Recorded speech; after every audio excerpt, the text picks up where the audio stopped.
In 722 BCE, northern Israel was lost to the Assyrians. All the Israelites were deported. 5 different groups of people settled in what was known as Samaria.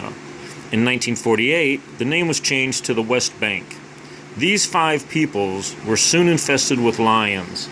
They asked the Assyrian king to send Israelite priests to instruct them on how to worship the God of that country. They soon followed the first 5 books of the Bible, but still worshiped their own gods. One group even continued to burn their babies, as they also followed the Jewish laws and traditions.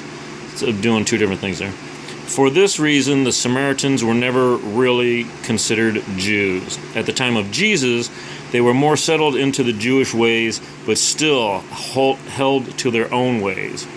Fast forward to John chapter 3, Jesus is discussing with Nicodemus not to take a literal interpretation of Jesus' words, and a man must be born again, but that doesn't mean climbing back into the womb. Immediately following Jesus' words with Nicodemus, Jesus is found at Jacob's well, speaking with a Samaritan woman. He tells her she has had 5 husbands.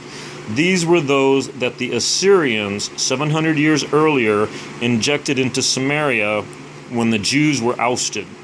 The current one she now has is not her husband as well. This represents the current worship practices of the Samaritans during Jesus' time. Jesus is the infestation of the lions of old Samaria. Jesus invites the woman to Christianity, so to speak, and the woman witnesses to her whole town. Jesus' invitation is an invitation to all Samaritans to give up their idol worship and join the worship of the Messiah only. They freely accept. Jesus ends up staying there 2 days instead of just passing them as originally intended, and many more believed in him. John 4:41.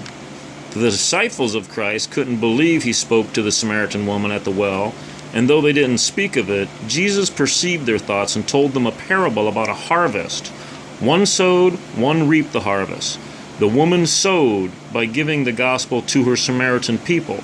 The disciples reaped the harvest of another's labor.